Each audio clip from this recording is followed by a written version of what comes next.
आज के समय में अगर मैं बात करूँ तो महिला हर एक क्षेत्र में काम कर रही है, पर अगर उसके दिन की शुरुआत मैं बोलूँ तो घर की रसोई से होती है। देश की आधी आबादी महिलाओं की आबादी है, तो जिस तरीके से हमारी भी जिम्मेदारी बनती है कि देश के विकास में हम महिलाओं का भी सहयोग रहे। एक एंकर के क्षेत्र से एक महिला और सीधे व्यापार में, इसकी शुरुआत कैसे हुई आपकी?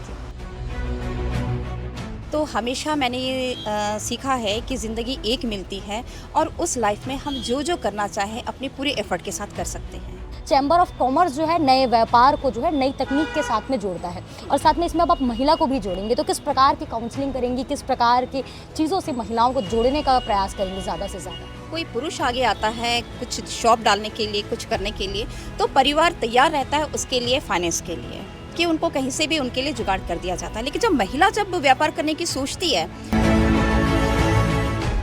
नमस्कार, मैं ईशा साहू और इस वक्त आप देख रहे हैं केपी न्यूज़। केपी न्यूज़ के माध्यम जो है अलग अलग शब्दों के साथ में, विचारों के साथ में हम आगे सामने आते रहते हैं, और आज हम बात करने जा रहे हैं दुनिया की आधी आबादी के बारे में, मतलब महिला के बारे में।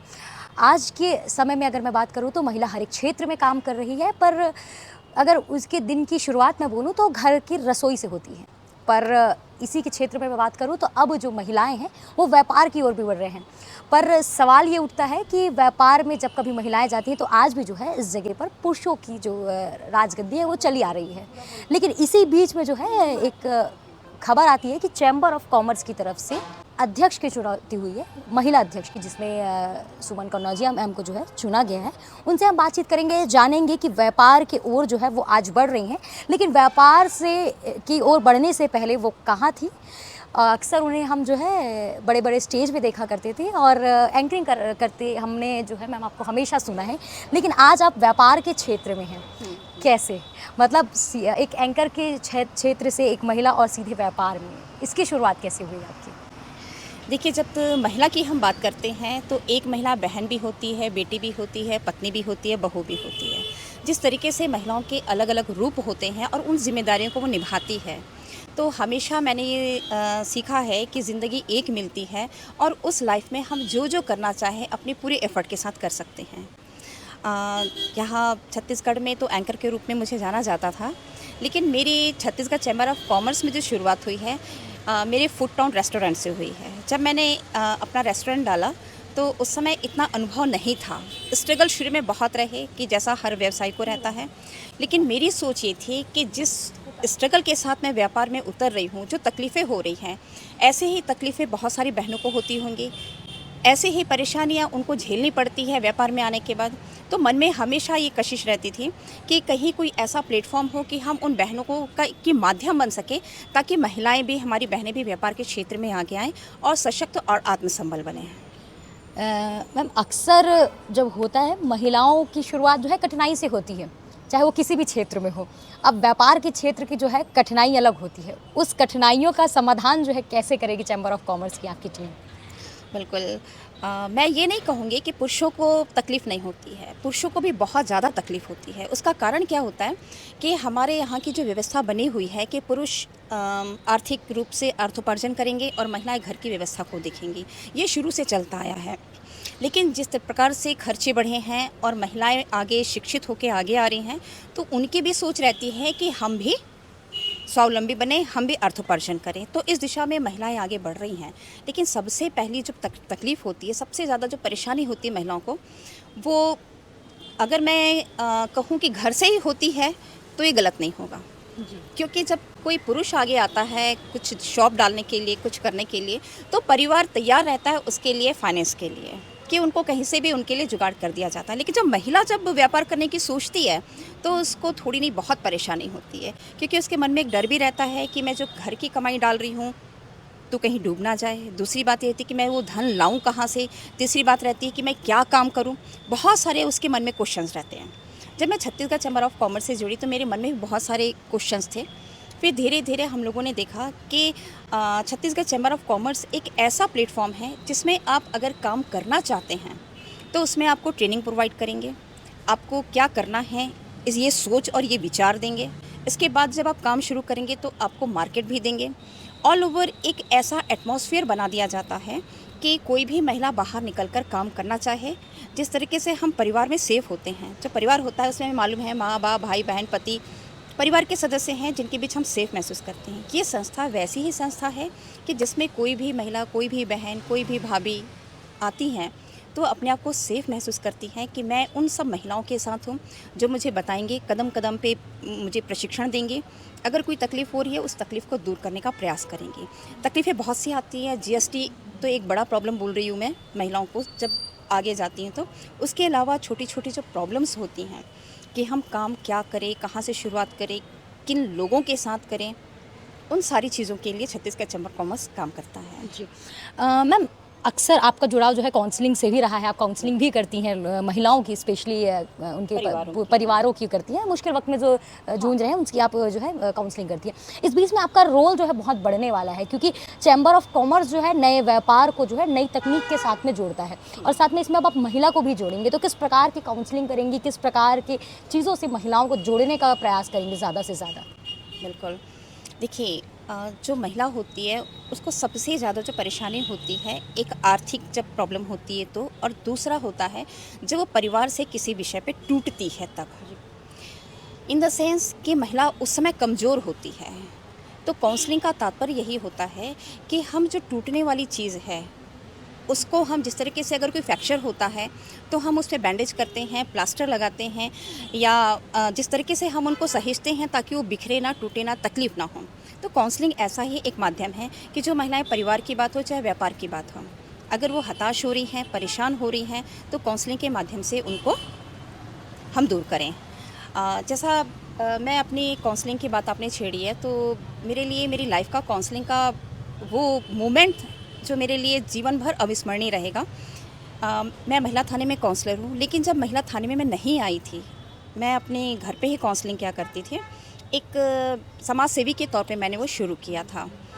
तो कुछ परिवार ऐसे आए थे, 5 परिवारों का, जिनका बहुत ज़्यादा, किसी का 3 साल, किसी का 2 साल, किसी के 5 साल से लड़की घर पे थी, मायके में बैठी हुई थी, क्योंकि ससुराल और दोनों में परिवारों में इतनी अनबन हो जाती है कि एक समय के बाद ना तो ससुराल पक्ष लड़की को लेने जाना चाहता है और ना ही मायके पक्ष लड़की को ससुराल छोड़ने जाना चाहता है। तो ऐसी स्थिति में बीच का रास्ता निकालकर मैं दोनों परिवारों को घर में बुलाकर काउंसलिंग करती थी और उसके बाद वो परिवार मेरे घर से लड़की को लेकर आते थे, ससुराल वाले उसे वहाँ से लेके जाते थे। तो वो मोमेंट मुझे ऐसा लगता था कि मैं मेरे घर से लड़की की विदाई हो रही है, जो भाव रहता था कि उनका परिवार बने और उस लड़की का जीवन बन गया, ये मेरे लिए जो एहसास है वो मेरे लिए बहुत ही खास है। नए लोग जो अब व्यापार में आपसे जुड़ना चाहते हैं तो उन्हें किस प्रकार का लाभ होने वाला है आने वाले समय में और किस प्रकार का सहयोग जो आपके द्वारा मिलने वाला है? बिल्कुल, कि जैसा कि अभी आपने कहा था कि देश की आधी आबादी महिलाओं की आबादी है, तो जिस तरीके से हमारी भी जिम्मेदारी बनती है कि देश के विकास में हम महिलाओं का भी सहयोग रहे। 2047 में 2047 में भारत हमारा पूर्ण विकसित भारत के रूप में शामिल हो जाएगा। उसमें हम ये चाहते हैं कि महिलाएं जितनी ज़्यादा रोजगार की करती हैं, हमारी जीडीपी बढ़ेगी, राजस्व बढ़ेगा और उस दिशा में हम भारत को आर्थिक रूप से संबल बना पाएंगे। ये हमारा उद्देश्य है। इसके साथ साथ हम ये चाहते हैं कि छत्तीसगढ़ चैम्बर ऑफ कॉमर्स की सोच है कि हम रोजगार लेने वाली नहीं बल्कि रोजगार देने वाली संस्था के रूप में काम कर रहे हैं, ताकि अगर एक व्यापार खुलता है तो उसमें कम से कम 5-7 लोग उनका रोजगार, उनका परिवार चलता है। तो हमारी कोशिश है कि हम रोजगार देने वाला एक सशक्त जरिया बने ताकि महिलाएं आगे आएं और आगे आने वाली जो जनरेशन आप देख रहे हैं वो बाहर की कंट्री में जाकर जॉब करती हैं।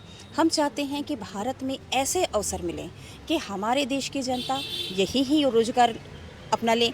बड़ी बड़ी फैक्ट्रियाँ खुलेंगी तो हमारा जीडीपी भी बढ़ेगा, हमारे देश की आर्थिक स्थिति खुलेगी और रोजगार के अवसर प्रदान करने के साथ साथ हमारी एक और सोच है, चूँकि हम महिलाएं हैं महिला चैम्बर में, तो हमने कुटुंब प्रबोधन के विषय को भी लिया है। कुटुंब प्रबोधन एक ऐसा विषय है कि हम इसमें भारत की संस्कृति के साथ साथ परिवार जैसा कि सबसे मुख्य केंद्र होता है, एक सबसे छोटी इकाई है देश की, तो उस छोटी इकाई में अगर सारा परिवार स्वस्थ रहता है, संस्कारों के साथ पलता है और सबसे बड़ी चीज़ उनको रोजगार उपलब्ध होता है, तो ये हमारा समाज, हमारा देश, वो सारी चीज़ें एक सशक्त स्वस्थ मानसिकता के साथ आगे आते हैं। आपने देखा होगा कि एक परिवार होता है, उस परिवार में माँ बाप, बच्चे और बुजुर्ग होते हैं, लेकिन अब धीरे धीरे जो चलता जा रहा है कि बुजुर्ग सेपरेट होते जा रहे हैं, या तो उनको वृद्धाश्रम छोड़ दिया जा रहा है, या फिर माँ बाप जो होते हैं या बच्चे होते हैं उनसे ज़्यादा कनेक्ट नहीं होते। उसका कारण आपको जो देखने को मिल रहा है कि समाज में असामाजिकता जो पनप रही है, यही सबसे बड़ा कारण है कि हम जो आत्मीयता ख़त्म हो रही है, बुजुर्गों का मार्गदर्शन नहीं ले पा रहे हैं, संस्कार धीरे धीरे लुप्त होते जा रहे हैं, परिवार की वैल्यू कम होती जा रही है, समाज की वैल्यू कम होती जा रही है और राष्ट्र वैल्यू भी कम होती जा रही है। नशा, चाहे वो मोबाइल का नशा हो, चाहे मादक द्रव्यों का नशा हो, और उससे भी एक और चीज़ है जो परिधान है, ये भी हमारी भारतीय संस्कृति के अनुसार बहुत मायने रखते हैं। तो हमारी महिला चैम्बर की कोशिश है कि कुटुंब प्रबोधन में इन सारे विषयों को लेकर हम आगे भी काम करें। और महिला चैम्बर ने एक और सोचा है कि ये छोटी सी शुरुआत होगी इस बार कि अगर महिला चैम्बर में किसी के यहाँ गमी का काम हो जाता है, किसी का निधन हो जाता है, तो महिला चैम्बर उन्हें एक दिन का खाना उपलब्ध कराएगी उस परिवार के अनुसार।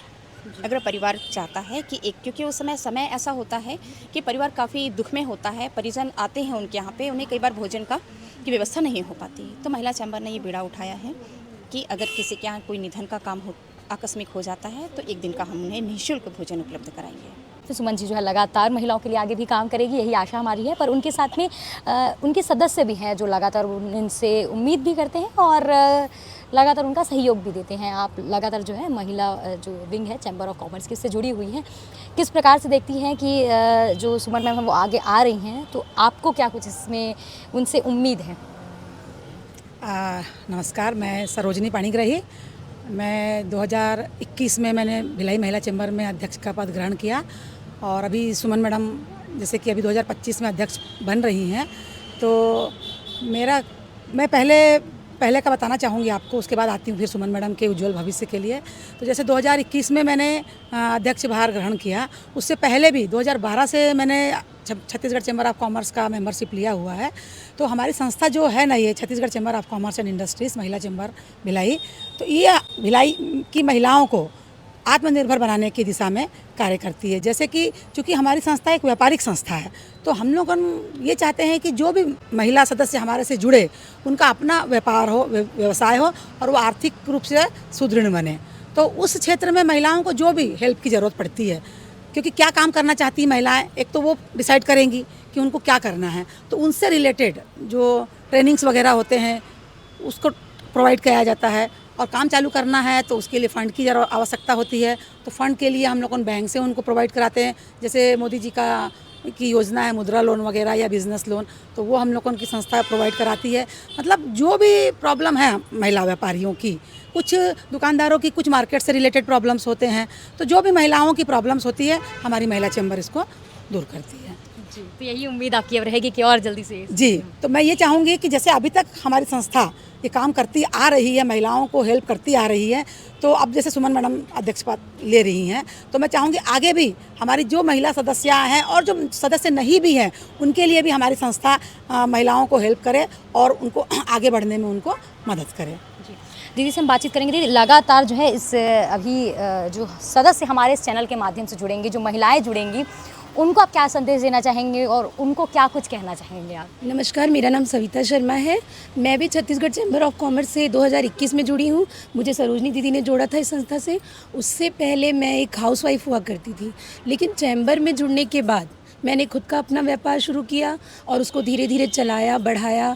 और मैं चाहूँगी जिस तरीके से मैं अपने घर से बाहर निकलकर अपने व्यापार में आगे बढ़ सकती हूँ, उसी तरीके से और भी महिलाओं को हम प्रेरित करेंगे कि वो अपने घर के साथ साथ अपनी आर्थिक व्यवस्था, अपने घर की आर्थिक व्यवस्था को ठीक करने के लिए व्यापार से जुड़े और उनको जो भी मदद चाहिए होगी वो हमारी महिला चैम्बर हमेशा ही उनको प्रोवाइड करेंगी।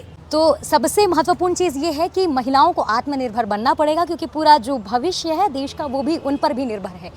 तो यही एक कामना है कि इस खबर के माध्यम से आप तक भी कुछ जानकारी पहुंचे और आने वाले समय में जो है आप भी आत्मनिर्भर बने चैम्बर ऑफ कॉमर्स के साथ में। दुर्ग भिलाई की लगातार कवरेज हम आपको दिखाते रहते हैं, अन्य कवरेज भी हम बताते रहेंगे, बट फिलहाल के लिए ये है कि आज जो है महिला विंग सामने आई है चैम्बर ऑफ कॉमर्स की तरफ से आपके सहयोग के लिए।